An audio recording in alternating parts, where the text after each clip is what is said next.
Hai Sobat Revmen, senang sekali hari ini saya Tri Ombun Sitorus akan menemani Sobat Revmen semua untuk disko bareng. Disko apa dulu nih? Disko kali ini itu spesial banget loh, karena kita akan menambah insight baru kita tentang koperasi lagi. Kalau sebelumnya kita mengenal bagaimana koperasi, mungkin ini kita akan lebih banyak lagi mengenal tentang bagaimana koperasi. Nah, di mana lagi kalau bukan diskusi seputar koperasi. Acara ini dipersembahkan oleh Kementerian Koordinator Bidang Pembangunan Manusia dan Kebudayaan, berkolaborasi dengan Kementerian Koperasi dan UKM, Kementerian Koordinator Bidang Perekonomian RI, dan juga Badan Pembina Ideologi Pancasila dalam rangka perluasan diseminasi Gerakan Nasional Revolusi Mental. Assalamualaikum warahmatullahi wabarakatuh. Saudara sekalian, untuk menjadi bangsa yang mandiri dan berdaulat adalah cita-cita mulia, cita-cita luhur para pendiri bangsa ini, para founding fathers kita.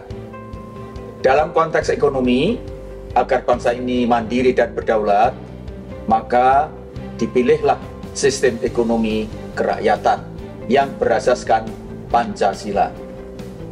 Gagasan ekonomi adiluhung tersebut diijawantahkan dalam bentuk koperasi sebagaimana tertera dalam pasal 33 Undang-Undang Dasar 1945.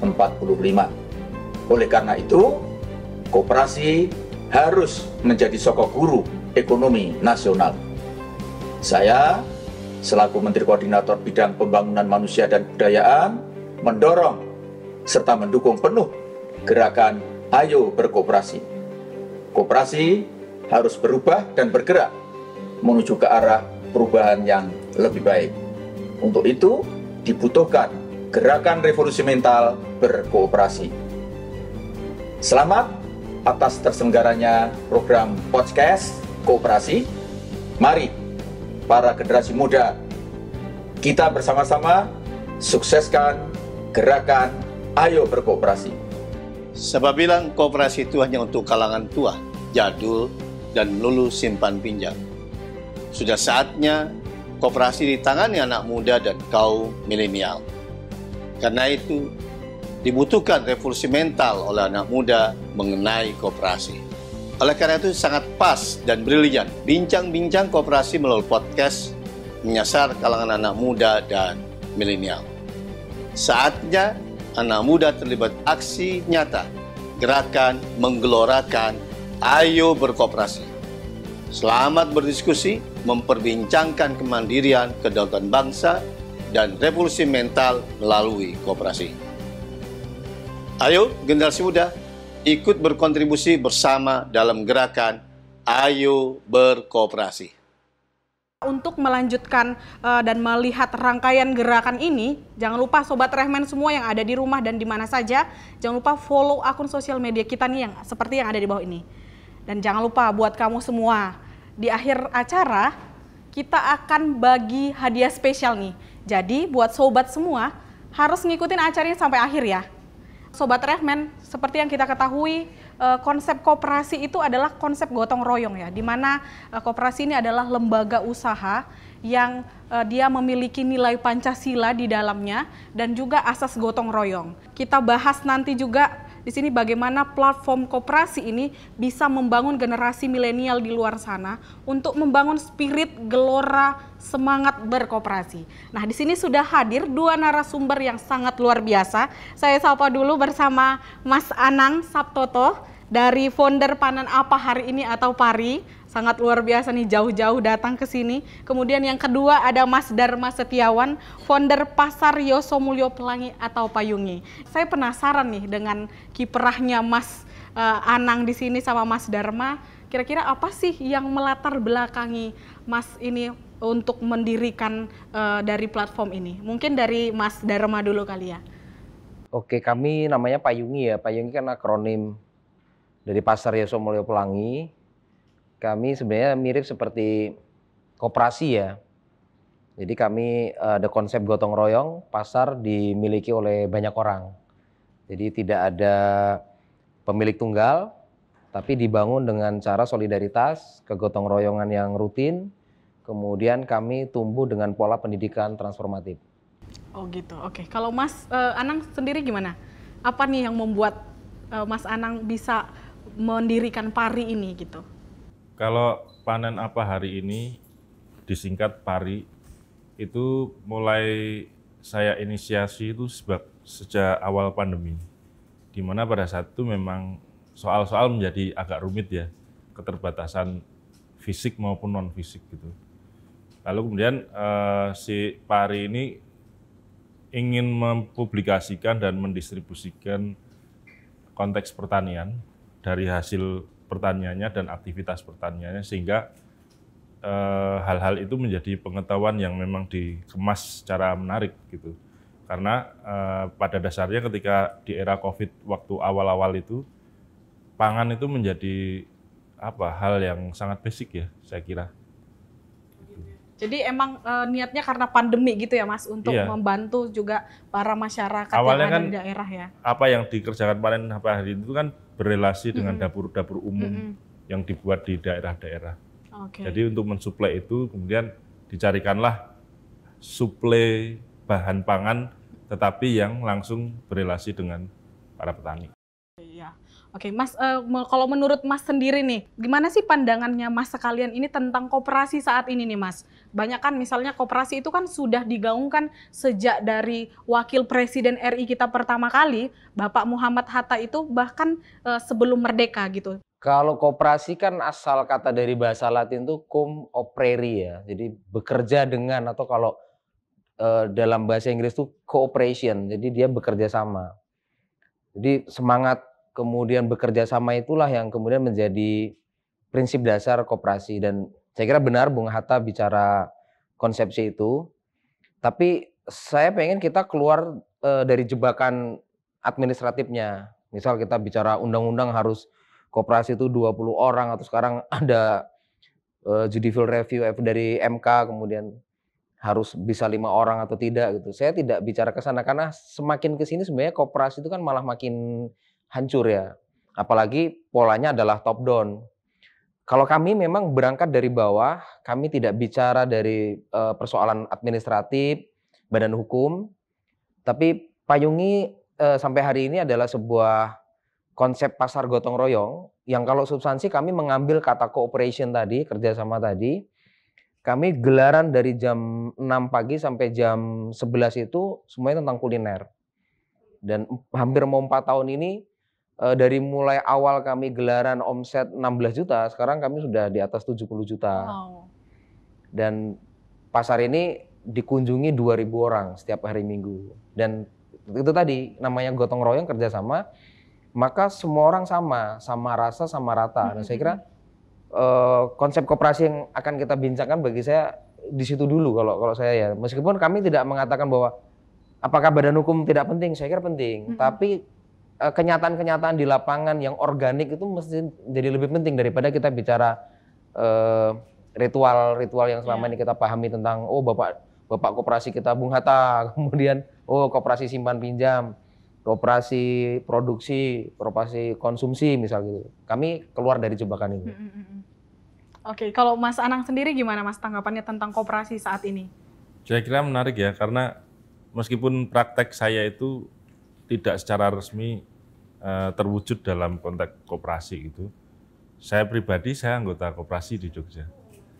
Nah, terus kalau berbicara dengan aktivitas yang saya lakukan, entah itu di komunitas, entah itu dalam konteks kegiatan warga, itu memang hal-hal diorganisir sendiri, termasuk dengan manajemen hilir mudik uangnya, uang masuk, uang keluar, uang dibelanjakan gitu. Saya sepakat dengan yang dikatakan Mas tadi, prinsipnya itu aturan-aturan atau kesepakatan-kesepakatan dilakukan bersama gitu. Sehingga sama seperti yang terjadi di pertanian kan, kita ingin menuju kedaulatan pangan. Begitu juga dengan koperasi. Harusnya kita juga menuju ke kedaulatan ekonomi gitu. Apa sih main goals utamanya itu apa gitu loh. Misalnya terus bagaimana caranya Mas ini mengupayakan bahwa dengan adanya gerakan yang Mas lakukan hari ini tuh bisa mengembangkan ekonomi kerakyatan khususnya di daerah Mas masing-masing nih begitu. Coba mungkin mulai dari Mas Anang dulu nih. Kalau dari panen apa hari Ha-ha. ini sendiri, sebenarnya kan konsep dasarnya ada dua. Dia mendistribusikan hasil panen, sekaligus dia mempublikasikan aktivitas seputar pertanian. Nah, dalam hal ini mungkin sedikit berbeda. Misalnya kayak yang Mas sebutkan tadi, omset penjualan kan sampai besar sekali ya. Kalau di panen apa hari ini itu bukan hal yang dominan. Justru ketika aktivitas itu kemudian dipublikasikan gitu, kita malah arahnya tuh ke edukasi publik. Lebih fokus ke prosesnya gitu karena, ya Mas ya. Kalau kita menjual hasil panen gitu, ya memang kita jual. Cuman kan keuntungannya memang tidak banyak ya. Kecuali kalau kita mau semasif merek-merek dagang di luar sana yang mempunyai cabang dari Sabang sampai Merauke gitu. Tapi kan kalau panen apa hari ini hanya di satu wilayah kota gitu. Kita nggak bisa berbuat banyak. Nah, dari situ kemudian sumber pendanaan kami cari dari hal-hal yang sifatnya tuh grant atau sponsor gitu. Dari NGO dari luar negeri atau dari lembaga-lembaga support dana gitu. Sehingga ya sudah berkaitan dengan panen, itu memang kita jualkan. Hasilnya juga untuk para petaninya gitu. Langsung dibagi rata Iya, gitu ya tetapi Mas. kita mengolahnya menjadi produk-produk pengetahuan yang bisa dinikmati atau diakses oleh publik. Entah itu online, entah itu fisik, entah itu di kampung, kadang-kadang di galeri nasional besok. Udah sampai ke nasional ya Mas ya. Oke, nah kalau Mas Dharma sendiri gimana nih main goals-nya dari Payungi dan kegiatan apa yang menarik untuk dikerjakan nih di Payungi sendiri? Kalau Payungi kan memang pasar kuliner. Jadi awal mula kami memang bergotong royong gimana bisa bikin gelaran pasar di kampung kami. Yang awalnya memang bukan pasar. Oh. Jadi kami bikin kampung warna-warni 6 bulan. Kemudian 28 Oktober 2018 kami bikin pasar kuliner. Lalu kami ada komitmen bersama lah. Jadi kesetaraan, siapapun boleh punya ide, tapi pada akhirnya kita harus melaksanakan kegotong royongan secara kolektif. Sabtu pagi gotong royong, Sabtu sore gotong royong, habis itu kita undian. Pedagang tuh bisa berpindah-pindah setiap minggunya. Minggu sore setelah gelaran juga gotong royong. Nah, tujuan pemberdayaan saya kira juga keberdayaan. Iya. Keberdayaan para penggeraknya itu. Sebagai konsepsi koperasi, ya tujuannya memang bukan uang, meskipun pada akhirnya kami dari mulai awal omset 16 juta, sekarang sudah level 74 juta. Tapi tujuan pentingnya adalah semakin banyak orang sadar bahwa hanya dengan kegotong royongan itu kita bisa maju bersama-sama. Saya kira tujuan Payungi secara konsepsi koperasi saya kira juga ke sana arahnya. Udah banyak nih anggotanya juga Mas di Kami Payungi ada sendiri. 60 pedagang. Oh, 60 pedagang. Oke. Dan sekarang bukan hanya kuliner. Oke. Kami Apa ada kerajinan, ada tapis, ada kaos. Oh, jadi makin banyak bidangnya juga gitu ya Mas ada ya. gerabah, ada pupuk organik. Ya barang kreatif yang sebenarnya diproduksi oleh warga kami sendiri. Oh gitu, ya luar biasa ya. Jadi kayak makin yang tadinya awalnya kuliner, merambah ke kesenian dan yang lain-lain ya Mas. Nah gini Mas, kalau misalnya berdasarkan survei, Indonesia itu masuk ke dalam ranking 74 dari 137 negara untuk entrepreneurship-nya sendiri. Nah dia itu cuman angkanya 3,47% nih Mas. Nah itu kan sangat sedikit dibandingkan dengan angka generasi milenial hari ini ditambah dengan generasi Z dan post Gen Z itu hampir dia mencapai 65% dari sekitar 270 juta jiwa rakyat Indonesia. Nah, kira-kira nih Mas, apa nih yang bisa menggerakkan masyarakat atau kaum muda di Indonesia ini untuk terlibat aktif dalam koperasi, menyemarakkan kembali nilai-nilai koperasi atau semangat koperasi yang sudah memang ditanamkan sedari dulu nih Mas. Coba dari Mas Dharma gimana nih Mas pandangannya?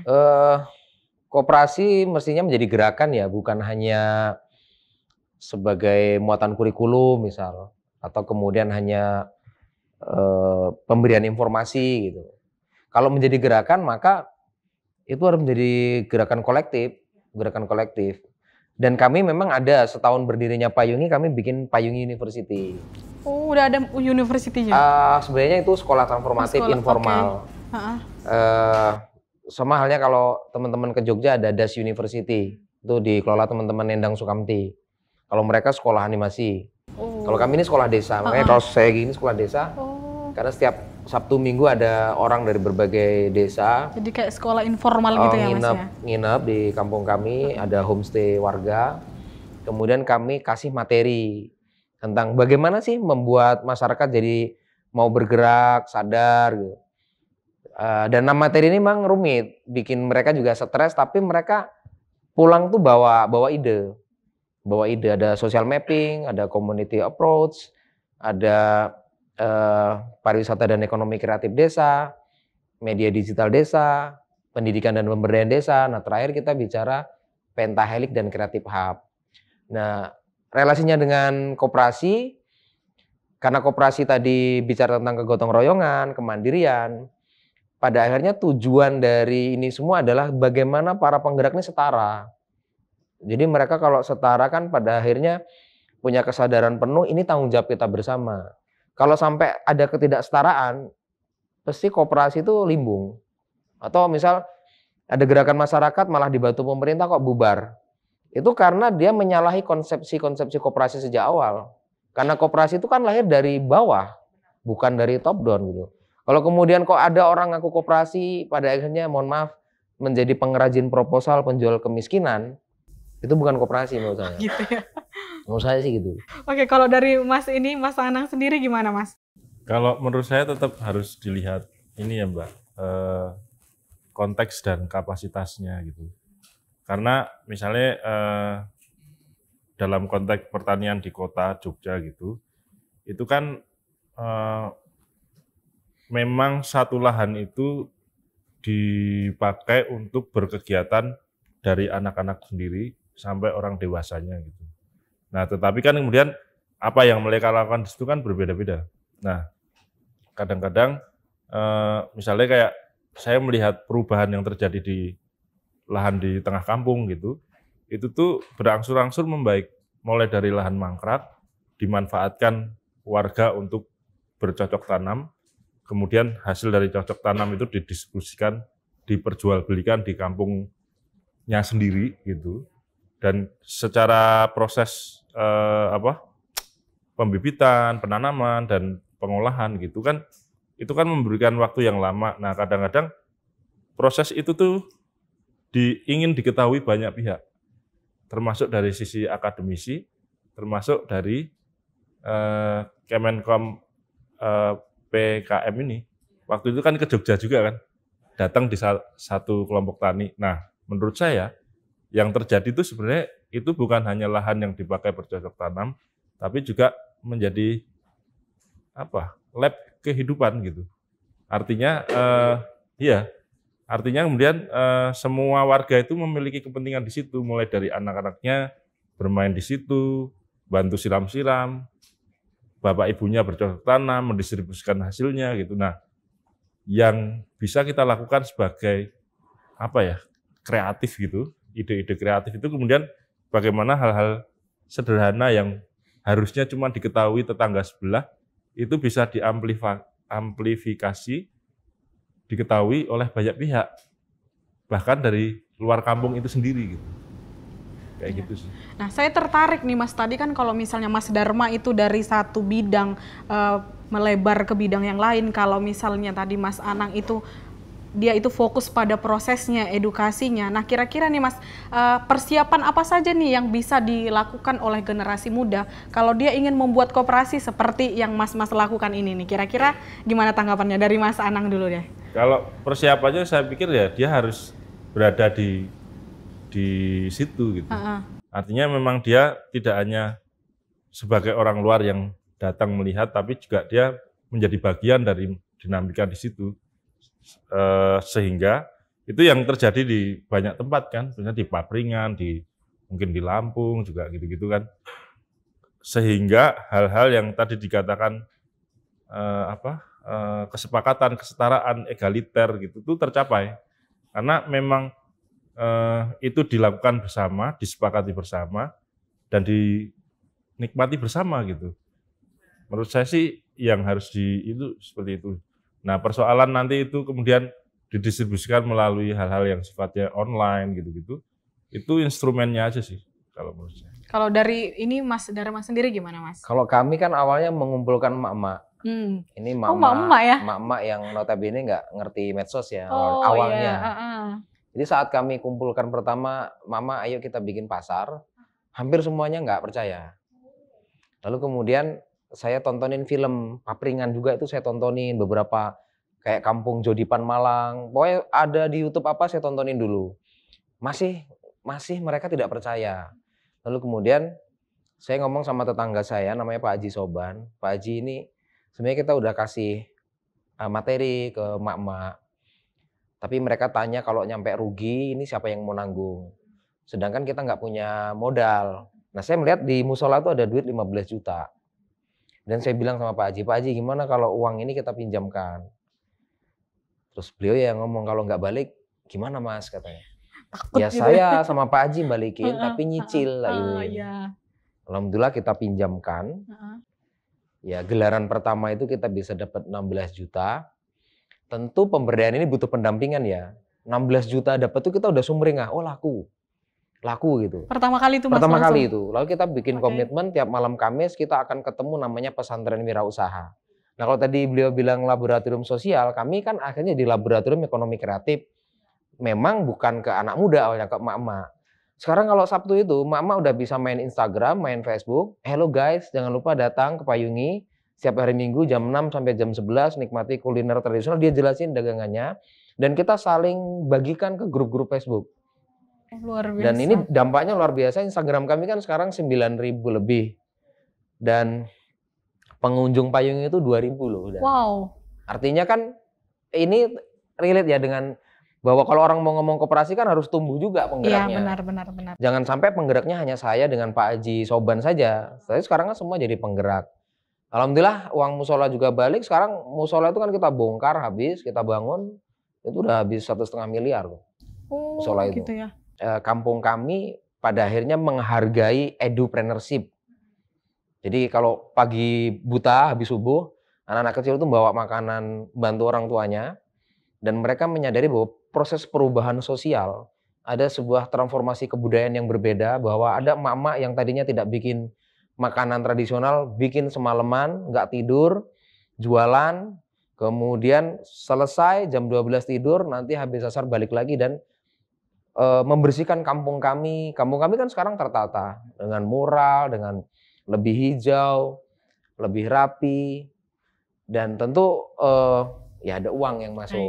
Ada uang yang masuk dan membantu perekonomian juga membantu gitu perekonomian. ya, Mas, ya? Dan pada akhirnya tadi bagaimana kita memulainya? Memang penggerak harus hadir di situ.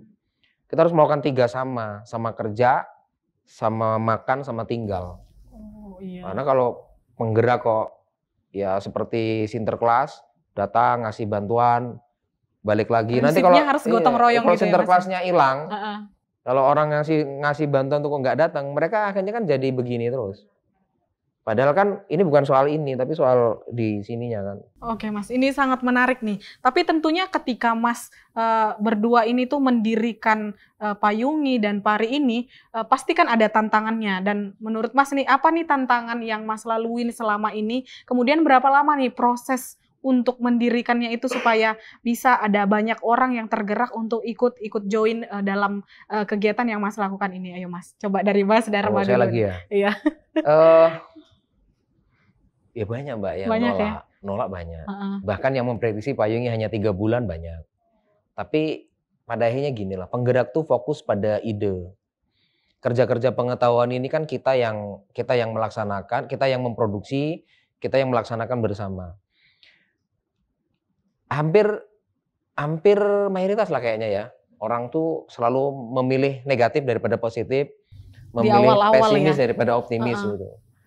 Tapi kalau ini sudah terjadi ekosistem, ini udah mau 4 tahun loh kami. Oktober ini mau 4 tahun. Dan sekarang orang sudah tidak melihat kami sebagai pasar lagi. Kami itu sudah jadi kampung kreatif. Hampir Senin sampai Minggu tuh ada aja kegiatan. Dari mulai segmen anak-anak kecil aja keurus, anak muda keurus, emak-emak keurus. Bahkan kami ada sekolah desa, sekolah penggerak perempuan. Kami ada namanya Women and Environment Studies. Oh, keren Itu tuh anak-anak Lampung yang kuliah di IPB, di Telkom, di Jawa, di UGM. Mereka itu kena pandemi kan nggak bisa ke Jawa. Benar, benar. Berkumpullah mereka, karena mereka melihat bahwa payung itu rata-rata adalah perempuan, 90%. Maka mereka mengisi ruang diskursus tentang gender, relasi ekonomi perempuan. Jadi kelihatannya sih ketinggian ya, tapi bagi saya itu mereka sangat membantu kami dalam mengisi bagaimana sebenarnya pemberdayaan perempuan itu menjadi isu yang sangat seksi. Apalagi kita tahu kekerasan seksual itu sekarang bahkan muncul di tengah lembaga pendidikan keagamaan yang suci seperti pesantren, bahkan mohon maaf sekolah di Malang yang notabene juga sekolah keagamaan Nasrani itu kan ya. Jadi yang Islam, yang Nasrani pada akhirnya kita akan melawan sebuah proses tidak menghormati perempuan itu sebuah hal yang menurut saya berbahaya.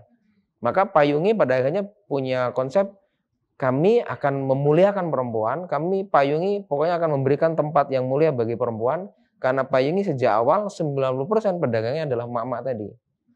Dan ini satu hal yang menurut saya penting. Saya lagi merencanakan ulang tahun keempat Payungi, kita bikin international conference ecofeminism. Wow. Kelihatannya kayak daki-daki ya, tapi namanya mimpi, Mbak. Tapi itu keren sih, Mas. Tapi saya itu pengen keren kalau terwujud. Ada banyak hal yang dimana kita ada penghargaan terhadap perempuan, diskursus perempuan, karya-karya lukis tentang perempuan. Bulan Juni kemarin kita bikin pameran tentang lukisan tentang perempuan. Dan para pelukis-pelukis dia adanya di Payungi juga ada. Oke, saya sangat tertarik nih kalau misalnya fokus di penguatan ekonomi perempuan itu memang seharusnya harus digalakkan karena berdasarkan data penduduk juga jumlah penduduk perempuan hari ini itu lebih banyak gitu, apalagi generasi milenial, generasi muda saat ini. Nah, kalau misalnya dari Mas Anang sendiri nih Mas, gimana tantangannya selama mendirikan, apalagi kan mendirikannya selama pandemi ya Mas, atau prosesnya itu gimana nih? Berapa lama proses yang yang diperlukan oleh Mas Anang dan teman-teman untuk mendirikan Pari ini Mas? Tantangannya sebenarnya menurut saya itu konsistensi sih Mbak. Oke. Jadi hal-hal itu memang ada target-target jangka pendek, cuman tidak menutup kemungkinan target-target itu dikembangkan dalam prosesnya. Nah, kalau misalnya di Pari itu kan biasanya kalau dinas pertanian atau institusi lain gitu, itu katakanlah kayak bikin BIMTEK gitu, itu kan biasanya menghadirkan narasumber-narasumber yang berkompeten gitu ya. Kalau di Pari itu dimodifikasi kecil-kecil gitu. Sehingga yang terjadi itu tukar pengalaman antar kelompok. Kelompok wanita tani dari desa. Kita ajak ke kota untuk bertemu dengan kelompok tani yang lain. Berbicara mengenai terong yang bengkong, cabai yang kekuning-kuningan, itu langsung jadi di depan sharing ilmu gitu ya Mas ya? cabainya gitu. Nah, tapi hal itu kemudian tidak kita kemas secara daki-daki sih. Kita kemas piknik aja. Oh gitu, jadi supaya nggak monoton jadi, juga ibu-ibu diajak piknik ke kota, ke kelompok-kelompok, terus nanti tukeran. Yang sini gantian piknik gitu. ke sana gitu. Oke, rolling gitu. Tapi dalam proses piknik itu kan terjadi transformasi banyak ya. Iya, benar. Melihat misalnya kenapa kok pisang saya baru 1,5 meter pasti busuk gitu. Iya, benar. Karena setelah digali banyak bebatuan dan karpet di bawah tanahnya gitu. Jadi lebih prosesnya lebih dalam gitu tahu ya, mengerti ya. Nah, sebenarnya itu tuh muaranya memang pada kreatif ide ya. Artinya kayak misalnya kalau saya kan sebagai seniman biasa ikut serta dalam pameran-pameran gitu. Nah, biasanya saya mengolah karya-karya itu tuh tidak di studio tapi justru dengan masyarakatnya gitu. Artinya biasanya kalau lukisan di frame dipajang di galeri, kalau ini lukisan memang dipajang di rumah bibit. Kan ada kan rumah bibit di satu kampung gitu. Atau di apa itu namanya joglo-joglo yang biasa buat pertemuan kampung gitu. Itu sih itu juga selalu kita ketika membuat acara tuh selalu berusaha melibatkan stakeholder Stakeholder. Dari mulai yang kalau RT RW itu bagian dari kelompok ya Mbak. Oh, jadi ada Iya, RT RW kita nggak per akan kelompok bisa gitu. melihat ternyata yang ada di samping kita itu Bu RW gitu. Oh, gitu. Gitu-gitu. Jadi mereka ikut join langsung juga ya. Nah, biasanya kita melibatkan kayak dari lurah, camat, kepala dinas gitu-gitu. Nah, supaya mereka itu memang hadir gitu loh. Kan kadang kegiatan kita misalnya bikin kartu pos dengan anak-anak di kampung apa yang memiliki kelompok tani apa, itu dihubungkan dengan kelompok tani yang ada di Seoul, Korea gitu. Di Seoul bikin kegiatan yang sama, membicarakan tentang pertanian kota mereka, dikirim balik ke Jogja. Nah, kebetulan nih besok September mau dipamerin. Oh, gitu. Luar Gitu-gitu, biasa. maksudnya memang capaian-capaiannya nggak besar, sederhana tapi konsisten aja. Efeknya itu yang penting kelompok taninya seneng. Karena relatif kelompok tani pada bubar itu karena mereka nggak seneng, bosen gitu. Sehingga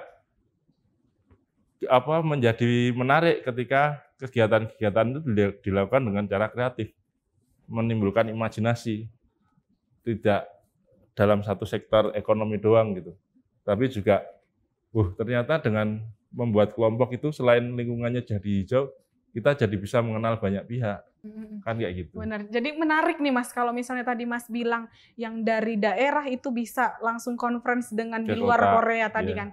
Kalau saya berpikir gini, Indonesia kan memang negara agrikultur gitu ya. Maksudnya emang pertanian, peternakannya itu kita sangat banyak gitu.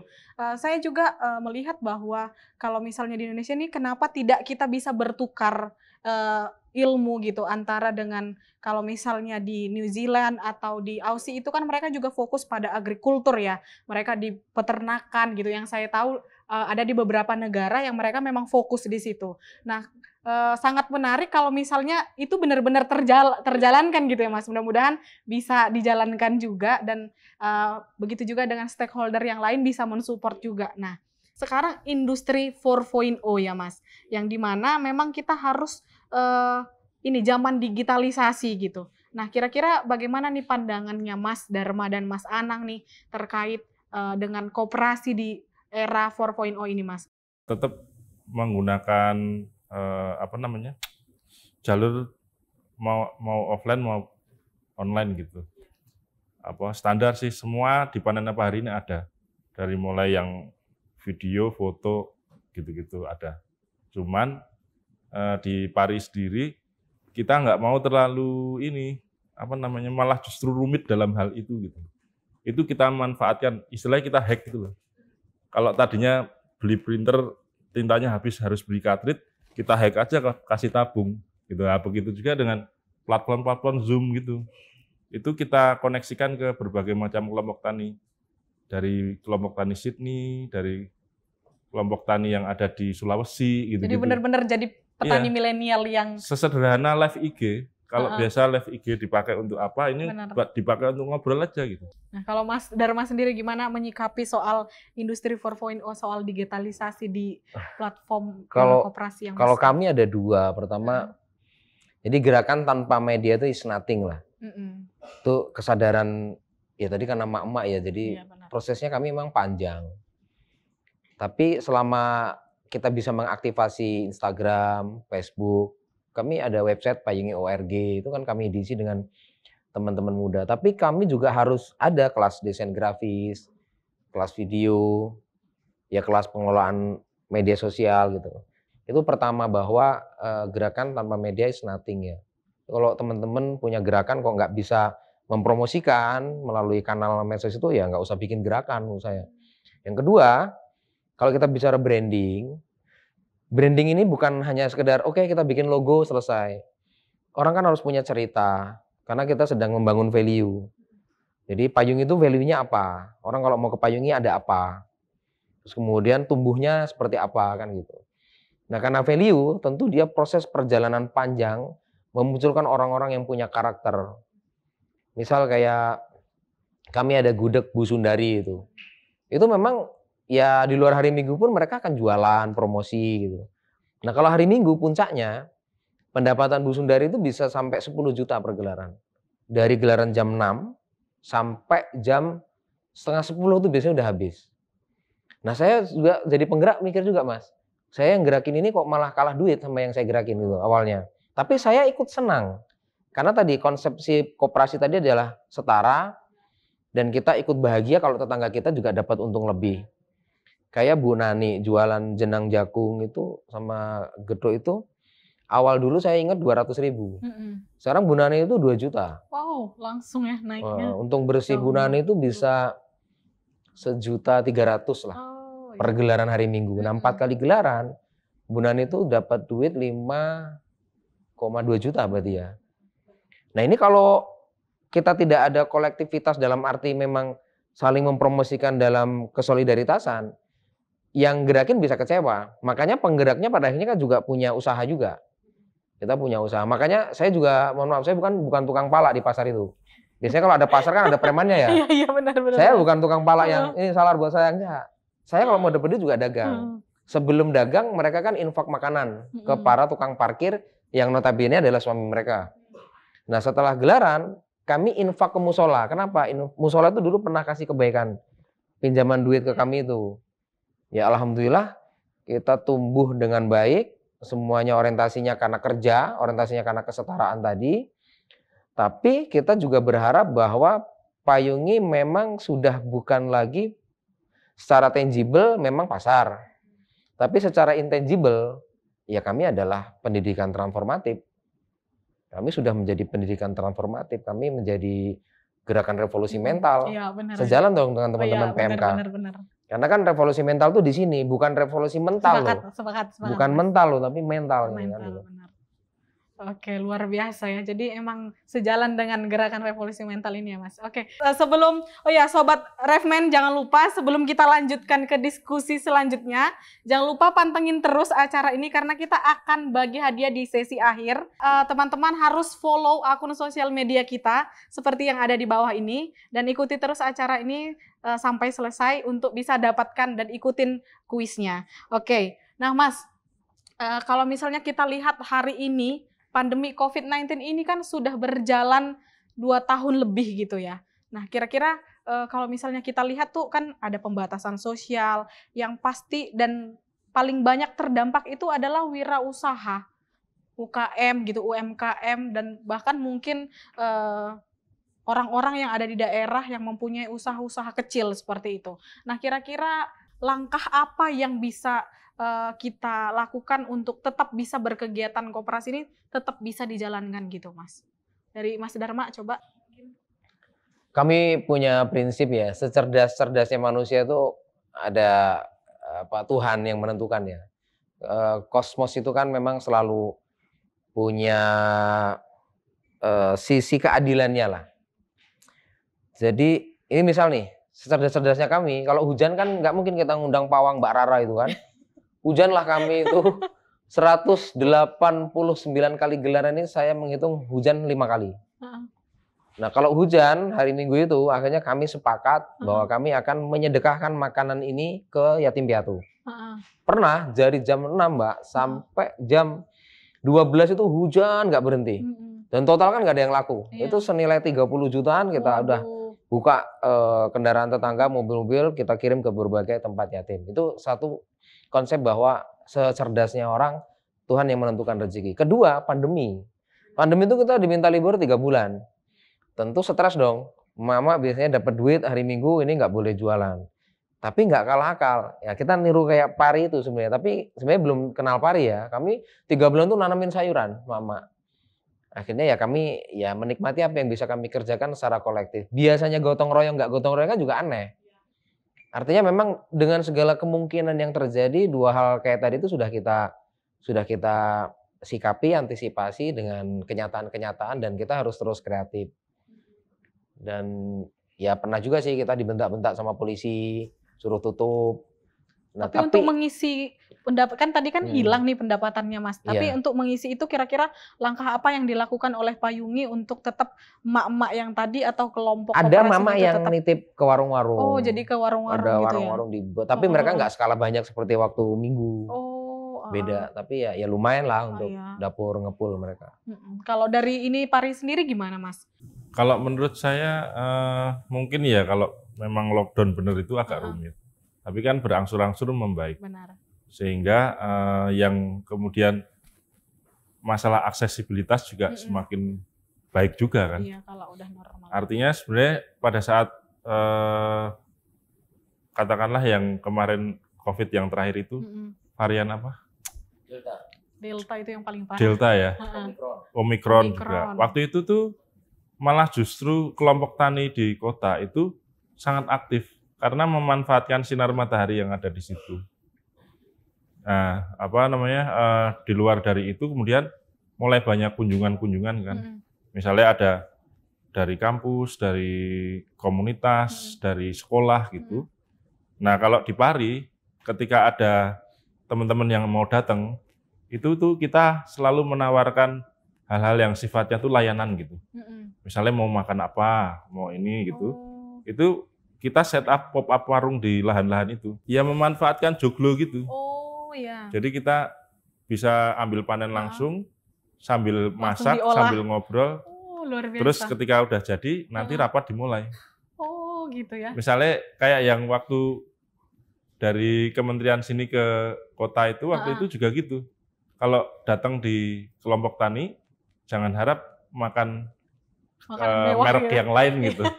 Tapi juga harus makan di situ gitu. Iya. Artinya ya disitulah terjadi transaksi kan. Benar. Yang biasanya transaksi hanya dibeli dari bahan mentah atau yang sudah jadi.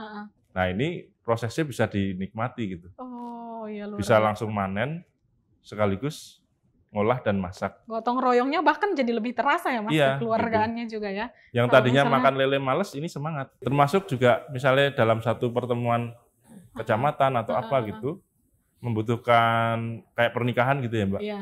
Biasanya kan gift apa dikasih apa itu pensil kayak atau apa gitu ya. Kalau ini enggak, ini tuh sekarang mulai hal-hal yang sifatnya gift gitu, itu benih, bibit gitu. Bibit pohon, bibit Iya. apa. Sama-sama harganya 5.000 tapi yang ini tumbuh. Kayak gitu. Oke, Mas, kira-kira nih ini kan tujuannya untuk menggelorakan spirit koperasi juga nih Mas, untuk masyarakat kaum muda yang ada di luar, generasi muda yang ada di seluruh Indonesia. Nah, kira-kira refleksi apa nih Mas yang bisa kita refleksikan untuk generasi muda terkait dengan koperasi ini, menggelorakan spirit koperasi ini kira-kira? Dari Mas Anang dulu mungkin? Kalau menurut saya keterlibatan dan kehadiran tadi jelas itu aspek yang paling penting ya. Iya. Saya sepakat dengan yang dikatakan Mas tadi, dalam bermedia juga harus ada knowledge yang dibagikan. Artinya kalau mempublikasikan dengan video, paling nggak ada sharing pengetahuan mengenai produksi video. Nah sebenarnya di panen apa hari ini itu juga terjadi. Artinya kayak produksi-produksi pencatatan ingatan, kita kan ada istilahnya tadi apa? Digitalisasi. Digitalisasi. Gitu. Nah, digitalisasi itu kita lakukan tidak hanya si produk dan aktivitasnya doang, tapi juga hal-hal yang menyangkut ingatan, Mbak. Karena kan misalnya kayak kita bikin virtual trip antara kelompok Jogja dengan Jakarta. Sama-sama ikan yang didapat, cara masaknya beda. Oh iya, ya kan? betul, benar. Di sana dimakan, di sini enggak. Nah, hal-hal itu kan berkaitan dengan kultur ya. Iya, benar. Cabai itu varian sambelnya banyak loh. Nah, kalau hal-hal kayak gitu tuh tidak juga di istilahnya apa ya, digitalisasi dan menjadi aset sejarah, aset kebudayaan itu kemudian yang bisa kita angkat dalam budayanya harus tetap iya, ada gitu ya Mas ya. Kayak gitu. Iya, apalagi di setiap daerah kan juga punya kebiasaan. Basisnya kulturnya. itu sih. Jadi tidak hanya memikirkan aspek bisnis, tapi juga memiliki kesadaran kultur. Benar, gitu. benar. Oke, kalau dari Mas Dharma sendiri apa nih Mas refleksinya? Kalau saya membaca ulang Bung Hatta ya, beliau bicara demokrasi politik itu tidak akan berjalan tanpa demokrasi ekonomi. Nah, milenial hari ini sebenarnya lebih cerdas sebenarnya. Bahkan mereka tidak perlu diajari soal digital natif, itu nggak perlu ya. Nah, kami sedang mendorong kampung-kampung kreatif lain yang bentuknya bukan pasar. Jadi melalui sekolah desa, sekolah penggerak pariwisata dan sebagainya itu, hari ini kami mendorong namanya misal kampung pengangguran. Oh, ada kampung pengangguran ya? Itu masyarakatnya 90% sudah nanam anggur. Oh, Ya, kirain nanam tadi, anggur. oh kampung pengangguran, nanam Dan anggur, oke. iya, dan ini terjadi ini Menarik. di desa sebelah kami, di sebelah Payungi ya. Heeh. Kemudian di RW 8 kalau kami RW 7 ya Payungi itu, di RW 8 kami mendorong namanya Kampung Lebah. Kampung Udah ada Lebah. 50 lebih kotak lebah lah. Oh, Lebah. Di kampung pengangguran pun ada malah 100 kotak lebah. Oh, Di Payungi tadinya ada oke. 44, kami geser karena kami ingin membagi nama Heeh. tematik lah. Karena Oke. konsepsi milenial itu kan senang dengan hal-hal yang unik ya, yang aneh-aneh Betul, itu. betul. Dan lagi-lagi ini harus mencuri perhatian mereka-mereka yang sadar bahwa apa yang mereka kerjakan akan dipromosikan melalui media sosial. Itu sebenarnya koperasi ya. Sebenarnya itu koperasi ya, cooperation kan, kerjasama dan sebagainya. Nah, di Lampung kami itu kan surganya kopi. Kopi Lampung itu sebenarnya nomor 2 setelah Sumatera Selatan. Nah, ada hal yang sebenarnya sedang kami kerjakan yaitu koperasi kedai kopi. Jadi koperasi ini menjamur, tapi orang harus membayar mahal. Padahal kemarin kami bikin pelatihan di Payungi namanya barista kopi bagi anak-anak muda. Jadi gimana sih cara bikin kopsu misal? Ternyata kalau kita beli, mohon maaf di kafe, kopsu paling enggak 18.000 minimal. Setelah kita hitung-hitung ulang dengan panenan yang memang di Lampung melimpah, harganya tuh bisa hanya 7.000 berapa. Kemudian karena orang akhirnya gotong royong, oke saya mau ngopi sebulan 5 kali. Kalau toh harganya naik mau dijadiin untung dikit jadi 8.000, maka saya taruh uang 40.000 di koperasi kedai kopi itu. Artinya saya punya tabungan 5 kopi. Bagi kami kopi itu bukan barang aneh kalau di Lampung. Tapi kopinya kami kalau mau diaduk, kami ada Ulu Belu, Iya, kami ada benar. sekolah kopi di Lampung Barat. Itu menunjukkan bahwa kopi kami itu bisa kami hargai lebih murah daripada yang dijual di kafe-kafe. Heeh. Lalu kenapa kami mesti harus membayar mahal kalau kami bisa bergotong royong membuat namanya koperasi kedai kopi. Heeh. Nah di Payungi kami sudah ada tuh koperasi kedai kopi itu. Jadi kalau mau ngopi tinggal iuran beli susunya, beli arennya. Arennya pun sebenarnya hasil dari beberapa desa yang memang surplus. Mm-mm. Nah kalau nggak tahu kalau di Jakarta ini kan kopi 50.000 itu. Betul, Paling kalau mahal dikonversi banget, ke Mas. kampung kami, Heeh. paling modalnya hanya 10.000 paling mahal atau 15.000. Heeh. Teman-teman paling beli di sini bisa 50. Iya. Bahkan mohon maaf saya sebut merek saja ya. Heeh. Starbucks itu satu hari di Indonesia dia jual 6 juta cangkir. Oke. Silakan dikalikan 30.000 saja. Heeh. Ada 180 miliar mereka panen. Dan itu dari kopi-kopi lokal dari Lampung, dari Benar. berbagai daerah di Indonesia. Nah, kenapa kita tidak jadi tuan rumah di negeri sendiri? Milenial harus kita transformasikan tuh gagasan ini. Benar. Kesadaran kolektif bahwa kita bisa membeli hal yang murah yang ada di bumi kita gitu. Seperti Vietnam ya. Vietnam tuh saya ingat dia belajar ke Lampung itu ke Tanggamu sama ke Lampung Barat. Mm-mm. Tapi sekarang Vietnam tuh nomor 2 dunia. Brazil, Vietnam, Kolombia, baru Indonesia. Ini murid sekarang jadi guru loh. Ada apa? Karena dia juga menjual value, dia menjual cerita. Vietnam Drip misal. Iya, betul. Nah, mohon maaf di Lampung ini belum ada cerita-cerita aneh. Ngopi yang pakai apa diceritakan. Kurang unik gitu ya, Nah, Mas. jadi kita harus bikin cerita, bikin value, bikin gaya ngopi aneh, bikin gaya ngopi yang berbeda, dan konsepsi seperti ini sebenarnya intisari koperasi, kesadaran kolektif untuk membuat semuanya jadi tercukupi, jadi lebih murah, dinikmati secara bersama, dan tentu basisnya adalah kesetaraan dan kemandirian tadi. Oke, yang saya tangkap tadi dari Mas Dharma dan Mas Anang ini, setiap daerah itu memiliki culture-nya sendiri gitu ya. Kalau misalnya tadi Lampung itu ada kopi, kalau misalnya Jogja ada teh, dan kebersamaannya dengan makan bersama hasil panen di joglo tadi gitu kan. Mungkin di daerah-daerah lain sekalipun mereka punya kebiasaan-kebiasaannya sendiri atau hasil-hasil dari daerahnya sendiri pasti ada gitu. Dan itulah yang memang harus kita galakkan dan harus kita kembangkan khususnya generasi milenial di luar sana.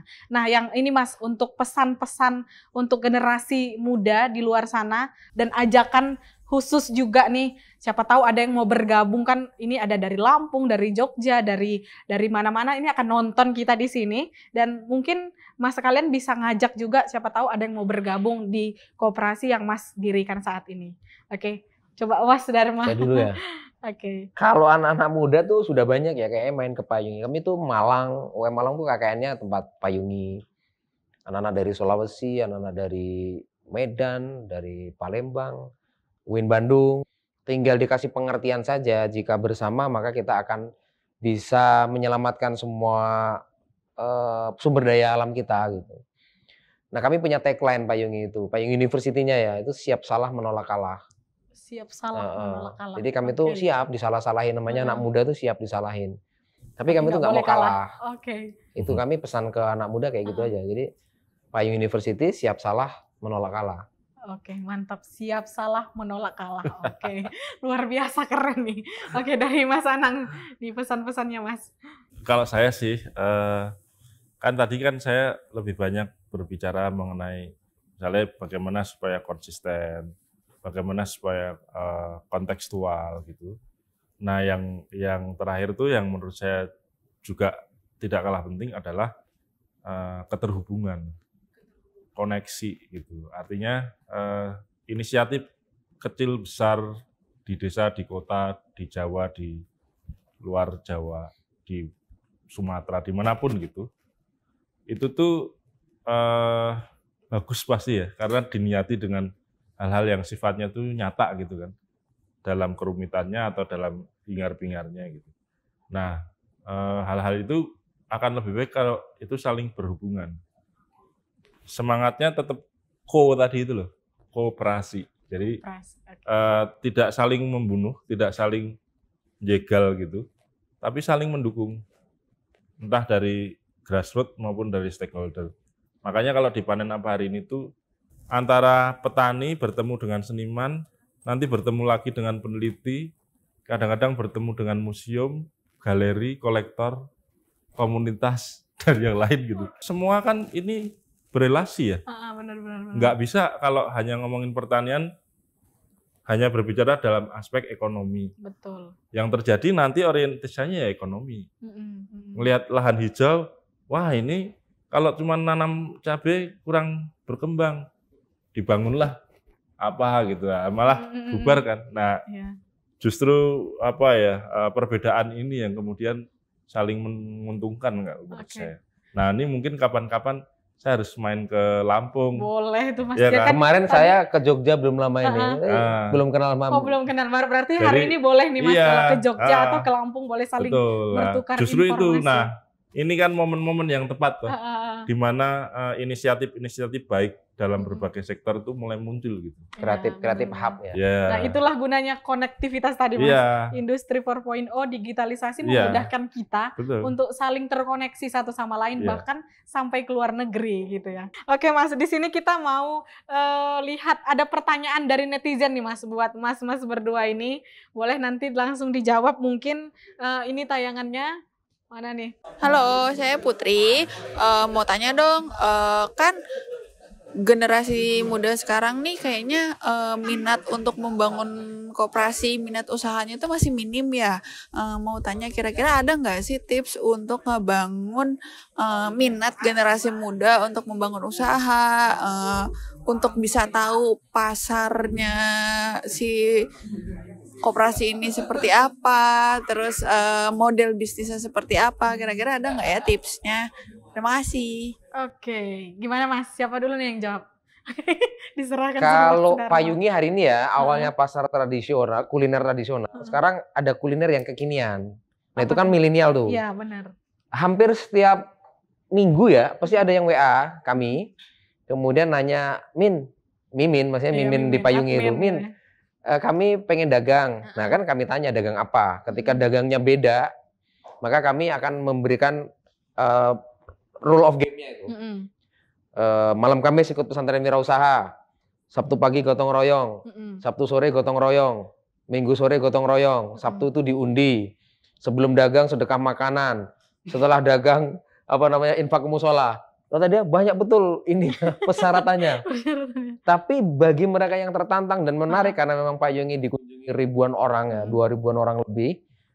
Mereka inilah yang sekarang malah mengawinkan antara kuliner tradisional dengan kuliner kekinian. Nah, kayaknya kalau urusannya duit, orang tertarik dong. Betul. Bagaimana koperasi itu mesti ditampilkan menguntungkan gitu loh. Bukan keributan karena koperasi diakuisisi oleh segelintir orang ya karena tidak ada kesetaraan, tidak ada egaliter, tidak ada persamaan gitu. Dan milenial ini sebenarnya tertarik kalau kita sering upload di medsos. Betul. Saya lihat milenial itu hampir sudah nggak main Facebook sekarang. Sepertinya ya. Jadi kalau kami mau guide milenial, kalau kita misal gini, kita peduli nih, PMK peduli terhadap revolusi mental terhadap koperasi. Lalu kok PMK tidak peduli terhadap Instagram, tidak peduli terhadap TikTok gitu. Wah itu mending berhenti itu, peduli terhadap koperasi untuk milenial. Pokoknya TikTok itu jangan sampai isinya hanya joget pargoy tadi loh maksud saya. Jadi TikTok harus diisi dengan edukasi. dan TikTok itu kan nggak kayak YouTube ya. PHP iklan dikit-dikit iklan gitu kan. Benar. Tapi kalau TikTok tuh sat dikit tapi jelas cepet gitu loh kan. Itu menunjukkan bahwa milenial tuh pengennya begitu. Bahkan tanpa harus ngomong udah dapat tuh tutorialnya gitu ya Mas. Makanya saya bilang ini TikTok juga harus kita pelajari. Oke, kalau dari Mas Anang sendiri gimana nih jawabannya dari pertanyaan yang tadi Mas? Karena tadi ada pertanyaan yang generasi muda masih sangat minim gitu ya. Terus sebagian besar dari kita hanya mencontoh orang lain gitu. Nah, kalau pertanyaan itu dilempar ke Panen Apa Hari Ini, dari Panen Apa Hari Ini hanya bisa merekomendasikan membuat atau terlibat dalam kerja-kerja pertanian di kampungnya. Karena yang pertama yang harus dilakukan adalah pengembangan konteks lokalnya dulu, bukan membuat usaha koperasinya gitu. Jadi si lahannya harus ada dulu gitu. Dia harus bisa bersama dengan warga yang lain memobilisasi diri mereka sendiri gitu. Dari situ kan kalau sudah ada panenan ya kemudian kan akan terjadi promosi, akan terjadi selling gitu ya. Bahkan eksperimen pengolahan dari markisa menjadi sirup markisa, dari lidah buaya menjadi nata de aloe vera, dari kunir menjadi jamu kunir asem, kan kayak gitu. Nah, perubahan-perubahan itu harus dilakukan dulu. Efek dari kelompok tani kota itu tidak hanya bisa diukur hanya sebatas dengan nilai transaksional, tapi juga efek yang lain. Lewat satu lorong yang tadinya takut karena gelap, lorong sepanjang 500 meter gitu, itu juga banyak tanaman anggur di atasnya.